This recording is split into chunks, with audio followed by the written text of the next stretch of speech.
I do want to, offer my condolences to Landon Watson's family. He's the young man who was killed. Law enforcement does not come to work to kill people. On the flip side of that coin, law enforcement doesn't come to work to be killed. And what we had the other night could have very easily ended up with a Daytona Beach sergeant being killed. So at 9:28, we get our first 911 call at 1402 Derbyshire Road for somebody stabbed. 9:31, we get a second call that somebody showed up at a doorstep of another home saying they had been stabbed. We're on location at 9:34 p.m. And based on everything that we're hearing, there's possible victims inside of the home, other victims inside of the home, the stabbers inside of the home. We call for mutual aid.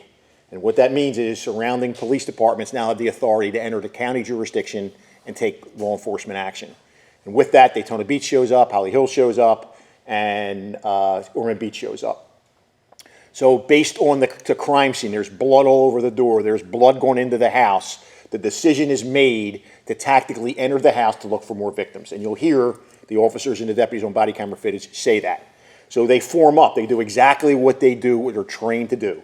Holly Hill officer is at point on the shield. You'll also hear that they call for less lethal. The less lethal is in that line. And then they head in, and you hear them as they're entering the house saying, we're here looking for victims. We're here looking for victims. They're looking for people who are hurt.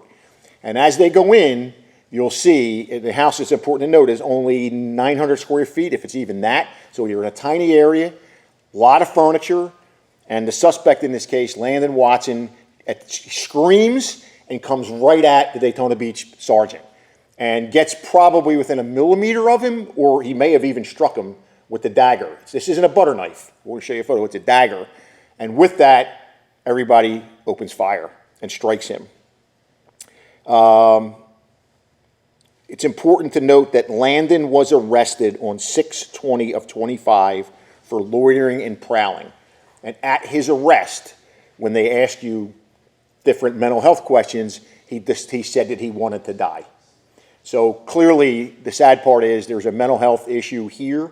You have two victims who were stabbed. And again, when we show you, this was a dagger. Had that got into the sergeant's neck or the sergeant's head or the sergeant's face or his jugular vein, we'd be having a completely different story. And as we sat back, and I'm not speaking for the chief's going to speak his own words, I watched the videos over and over and over again. I am extremely proud and support 1,001% what those officers did. They didn't go to work that night to kill anybody, and they certainly didn't go to work that night to be killed. It's a sad situation. Now we have to deal with the mental health of the officers that are involved. And again, I do want to extend my sympathies to the family. They did lose an 18-year-old. So, Chief? Thank you, Sheriff. So just to echo that, I too want to extend my sincere condolences to the family of the victim. Like the Sheriff has already stated, this is not something that we responded to with hopes of having to take a life. But the Sheriff's already pretty much explained, for the most part, our involvement was a mutual aid request. So once we received that call, it was a very dynamic and violent situation. I had approximately 7 officers respond prior to shots being fired, and then an additional 3 or 4 after the shots were fired. So my initial officers were assigned to, some of them were assigned to the outer perimeter around the residence, and I had approximately 3 of them that were on that entry team. So as we're watching this video, I'm watching them do everything everything possible to try to locate a suspect and help any additional victims that may have been inside of that residence. Because that was originally why they made entry, because the information we had was that there were possibly additional victims inside of that residence. So I also support the decision to go ahead and make entry in there. And then once you see that video and you see how close the suspect came to stabbing the officer, this could have been a completely different conversation. I could have been, unfortunately, having, a conversation about an officer killed in the line of duty. So again, it's unfortunate that, we had to take a life, but, all of the officers are physically okay. but we're following the standard protocol of placing them out on administrative leave while FDLE and the Sheriff's Office runs point on the follow-up investigation. And the Daytona Beach Police Department will fully cooperate with anything that is asked of us from the Sheriff's Office and FDLE. So we're committed to full transparency as far as the follow-up investigation. And I just want to again commend, the Sheriff's Office, Orman, Holly Hill, everybody that responded to that scene, because that is the great thing about serving in law enforcement in our area is when that alert tone goes off, the patch doesn't matter. Any and all available units are going to respond and do our best to, restore safety to our community. So before we play this real quick, somebody had asked me this morning, since April of 2023, we have been to that residence 21 times in that time period. And some of the calls, we'll give you some of the call histories. The two most recent calls were on 1/29 of 25, we assisted probation and parole on a home search. On 7/1 of 2025, a disturbance and gunshots was reported. However, when deputies got there were no gunshots and there was no disturbance was noted. And then obviously on 7/5, we have the incident that occurs. Andrew, I'll let you hit the button. Severe emergency. 1402 Derbyshire Road, Daytona Beach, Florida. Okay, 1403 Derbyshire. Somebody, Emergency there. he's stabbing. I got stabbed, but I ran. On the phone. Okay, listen, are you sure that it's 1403? 1402. 1402. And where's the person? Please hurry. Please hurry. I think he killed my friend. Listen, we're going to get help out there too. Please hurry. Who did this? Please. Where's the person that did this? I don't know. I got stabbed. Please. Where were you stabbed at? I'm 16, please. Yes, someone rung my doorbell. They're bleeding, and sitting at the front door on my driveway. They rung the doorbell, and I open the door, and I see driveway full of blood and a bloody man sitting out there. Yeah, the person the suspect is probably across the street. Why? That's where he lives. He lives over there at 1402 Derbyshire Road. There? He got stabbed over there. Yeah, this guy here sitting out at the door dying. Hold on, let me just check on him first. Oh shit. Can I get rescued? Who stuck you, man? Talk to me, bro. Is the guy right here on the bike with the dog? That's who stuck him? That's probably a suspect. Probably, or it is? Probably. Probably ain't fucking good enough. Hey, I need you to tell me who stuck you, man. Lyndon Watson. Lyndon Watson. Lyndon Watson, 6. Stabbed both of them multiple times while they were sleeping. White shirt. Hey, my victim here at Crystal Ball in Derby says Lyndon Watson.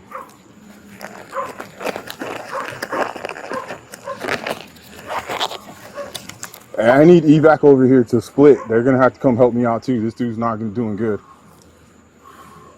All right, talk to me. Yeah. Let's go clear the fucking house. We just one right here. And my neck. Let me see. Okay. Oh, You're not bleeding too bad, okay? I lost a lot of blood. Yeah, you lost a lot of blood. I'm about to pass out. Hey, I got bad stab wounds over here. I need evac over here, like right now. Copy. All right, just contain the house for now. Contain the house for now. Let's get these victims taken Where's care of. he at, dude? He was in the house. Over there? Yes. Okay. Mutual aid for any agency right now to contain that house. Hey, that house that y'all are holding right there, that's where he said he last saw him at. He was in the house when he saw him. 7 Delta 10 Central. I'm going to that call. Okay. Copy. 7 get on Central. He's got a white shirt, blue shorts. I can't see his hands. He's pacing around inside. Yeah. You're cut bad, man. Yeah, I know. You breathing okay? Yeah, alright. Okay. You're gonna be okay, man. What's your name? What's your name? That's what my name is. Hey, I'm right here. 1402 Derby. Right here. What I was told, he was in the house, but we don't know for certain. What was your last one? White shirt. Doesn't know about any shorts. His white shirt is the only thing he could tell me. And the last time he was seen was in the house. 7 kid was found in the house with blood on his shirt.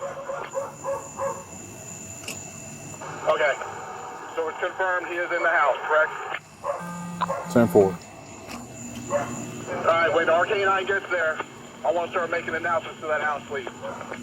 You see the pillar? Police department, the house is surrounded. Come out now with your hands up.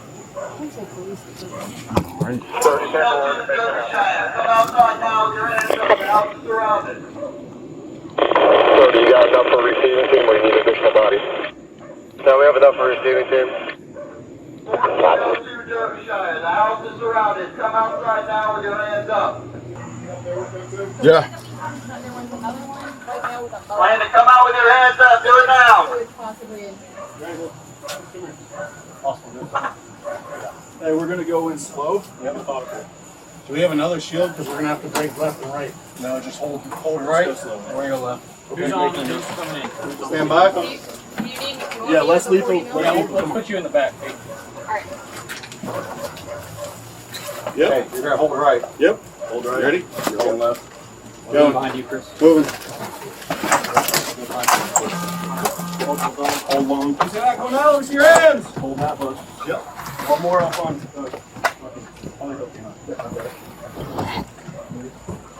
We're holding this. Looking for victims and the other suspects. Yep. Hold that. Once you get enough, push it. Right. With you. And your blood trail goes left, right to that door. Right. Might be outside. For what? Yep. You got blood on this door. Yep. Can someone confirm?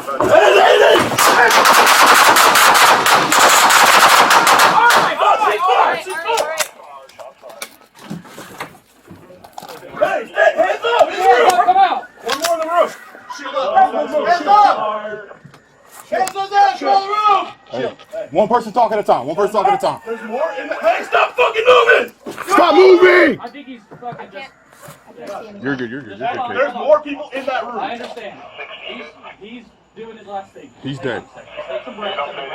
I have him covered, Chris. If you want to watch that, somebody needs to watch that door. You got it. Nobody's watching that door. I got the door. I got the door. One person talk at a time, guys. Guys, okay. Everybody, Hey, we're good. We got one subject down. Can someone confirm?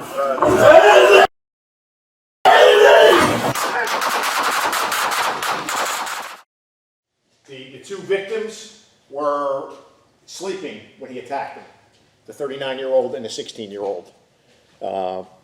So anybody got any questions? Right now, I think you heard the chief say it, FDLE is in charge of the investigation with the state attorney's office. You look any police discharge, they look at, me and the chief look at policy issues and training issues, and the state attorney's office will look at criminal issues, and Florida Department of Law Enforcement looks at that same exact thing, standard operating procedure. All the officers and deputies involved are on administrative leave till we decide that the time is right to return them to duty. You said since 2023 they were called 21 times. We've been there 21 times to that home. Only one call involved him, and that was the night of that incident. So all three of them lived in that home? Or To the best as we could tell, yes. they all just friends, you know? There's just a bunch of random people in there? You don't know? Yeah. When you see how quick the encounter was and how split second of a decision was, what comes to mind for you? It comes to mind, thank God the sergeant wasn't stabbed. You know, it's one of the things I said in the beginning. You're going into 892 square feet with furniture all over the place. There's not a lot of room to maneuver. So to all the armchair quarterbacks out there, oh, you should have shot him with this, you should have shot him with that. You saw how quick that was. And I'm telling you, we can't tell you with 100% certainty that the sergeant wasn't stabbed, but there's a good chance he was, and his vest may have stopped it. We don't know that 100%, but that's how close he is when he comes out with that dagger. And again, he's not holding a knife. You got one thing to do, and your reaction is going to be do what you were trained to do, and you're going to use deadly force. You know, and there was really no other option in that confined area. And you know, you can second guess what you want. You know, do you not go in and there's other victims there and they bleed to death, and then you get, well, why wouldn't you go in? You know, and think of something. An active killer doesn't necessarily have to have a gun. You know, an active killer can have a knife and can be killing people while you're standing outside, you know, debating on what you do. So like I said, tactically, they did, and Chief said this, it didn't matter what their patch were, you saw how they formed up, announcements were made, and they went in, and when he came through that door, there wasn't a hell of a whole lot anybody was going to be able to do to stop that threat. Good question, Chris. Chief, you want to close it? So just in closing, when you look at the video, I think I could speak for the sheriff. It goes back to training. I think both agencies, the sheriff's office and Daytona Beach PD, our training mirrors each other as it pertains to use of force, and it centers around the sanctity of human life. So even prior to watching the video, you can never be 100% sure, but even prior to watching the video, I felt pretty comfortable based on the training that if they had to shoot someone, it was absolutely necessary and they had no choice.